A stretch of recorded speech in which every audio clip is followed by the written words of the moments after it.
warahmatullahi wabarakatuh. Kami dari kelompok 9 akan menjelaskan sedikit mengenai materi kami tentang keterampilan membaca. Nah, di sini saya sebagai moderator sekaligus sebagai materi pertama akan memperkenalkan teman-teman saya yang nanti juga akan memaparkan materi. Yang pertama ada Naisnaini, yang kedua ada Nihayatul Fadilah, yang ketiga ada Nur Silviana, dan yang keempat ada saya sendiri, Kormiska Nur Anissa. Nah, di sini saya sebagai pemateri pertama akan menjelaskan mengenai pengertian keterampilan membaca.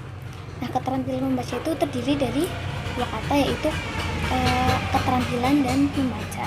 Nah, yang pertama, pengertian keterampilan. Keterampilan itu adalah sesuatu kemampuan dalam melakukan sesuatu. Nah, di mana seseorang itu dikatakan mampu apabila ia bisa melakukan sesuatu yang harus ia lakukan. Nah, keterampilan menurut Kamus Besar Bahasa Indonesia itu adalah kecakapan untuk menyelesaikan tugas. Nah, yang kedua ada pengertian membaca. Nah, menurut Broto, membaca itu adalah kegiatan berbahasa berupa proses melisankan dan mengolah kata secara aktif. Nah, tadi proses melisankan dan mengolah bahan bacaan secara aktif. Sedangkan menurut Hudson mendefinisikan bahwa membaca itu adalah suatu proses yang dilakukan serta digunakan oleh pembaca untuk memperoleh pesan yang hendak disampaikan oleh penulis melalui kata-kata atau bahasa tulis. Nah, membaca itu tidak semudah mengungkapkan kata-kata ya, dan tanda tulisan atau yang lainnya, tetapi juga harus mampu memahami isi bacaan tersebut. Nah, dapat disimpulkan bahwa keterampilan membaca adalah kemampuan yang diperoleh siswa selama mengikuti proses pembelajaran, di mana tadi ia harus bisa melakukan sesuatu yang harus ia lakukan, dan juga ia bisa memahami isi bacaan itu sendiri. Nah, dengan siswa terampil membaca, maka akan melakukan proses produksi yang dapat menghasilkan pengetahuan, pengalaman, dan sikap-sikap baru. Nah, seperti halnya sebuah perusahaan yang dapat menghasilkan sesuatu melalui proses mengolah. Nah, seseorang dalam kegiatan membaca itu bertujuan untuk mengolah bacaan demi memperoleh informasi. Jadi tujuan dari membaca itu sendiri adalah memperoleh informasi. Nah, itu mungkin yang dapat saya sampaikan. Materi kedua akan dilanjutkan oleh materi selanjutnya. Terima kasih. Assalamualaikum warahmatullahi wabarakatuh. Saya Nia Isnaini. Di sini saya akan memaparkan tentang jenis-jenis keterampilan dalam membaca. Pada jenis-jenis keterampilan membaca itu dilihat dari beberapa segi. Nah, segi yang pertama itu dari segi jenjangnya. Membaca itu dikelompokkan jadi dua, yaitu membaca permulaan dan membaca lanjut.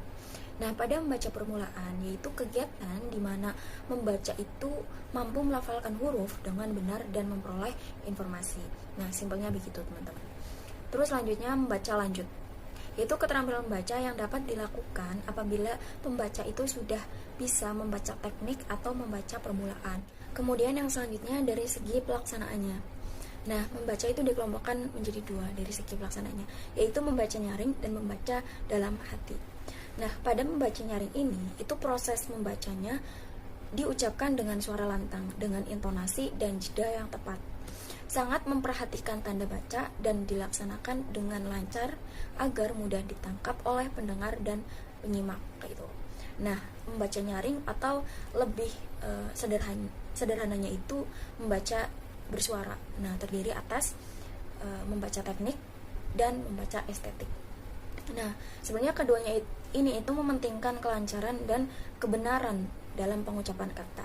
Nah, suara yang jelas dan fasih, intonasi, jeda yang tepat, pemahaman serta penyampaian yang hidup dan komunikatif itu sangat berpengaruh pada proses membaca ini. Nah, kemudian yang pertama ya, membaca teknik, yaitu lebih mementingkan kebenaran pelafalan serta meningkatkan tingkat pemahaman pembaca terhadap materi-materi ilmiah gitu. Nah, terus yang kedua itu membaca estetik, yaitu berintonasi pada ketajaman perasaan menikmati keindahan karya sastra. Nah, biasanya itu sering dipraktekkan dalam lomba poetry reading atau pembacaan puisi. Bisa jadi yang lain, yaitu misal pembacaan cerpen, naskah drama, kayak gitu. Terus pada segi pelaksanaannya, yang kedua itu membaca dalam hati. Nah, tadi kan udah tuh membaca nyaring. Nah, sekarang membaca dalam hati, yaitu membaca yang dilakukan dalam batin saja. Mata atau pandangan kita itu menyusuri untaian kata dari kiri ke kanan. Nah, itu untuk huruf Latin. Ketika huruf Arab itu sebaliknya, kayak gitu. Kemudian dari atas ke bawah, tanpa mulut itu berkomat kamit, artinya ya dalam hati, kayak gitu. Terus membaca dalam hati ini itu bersifat personal, karena manfaat langsungnya itu hanya bisa dinikmati oleh sang pembaca saja, kayak gitu. Nah, membaca dalam hati yang pertama membaca intensif, yang kedua membaca ekstensif, yang ketiga membaca kritis, yang keempat membaca kreatif, dan yang terakhir membaca apresiatif. Intensif ini itu merupakan program kegiatan membaca yang dilakukan secara seksama. Nah, dalam hal ini itu para pembaca hanya membaca satu atau beberapa pilihan dari bahan bacaan yang ada, kayak gitu. Kemudian program membaca ini itu juga merupakan salah satu upaya untuk menumbuhkan dan mengasah kemampuan membaca secara kritis. Kemudian yang kedua itu membaca kritis, yaitu jenis membaca yang dilakukan secara bijaksana, sepenuh hati, mendalam, evaluatif, analisis, dan tidak hanya untuk mencari kesalahan. Nah, kemudian itu yang selanjutnya membaca cepat, yaitu dilaksanakan dengan menggunakan jumlah buku dan bacaan yang cukup banyak, kayak gitu, dalam waktu yang singkat dengan pemahaman yang tepat.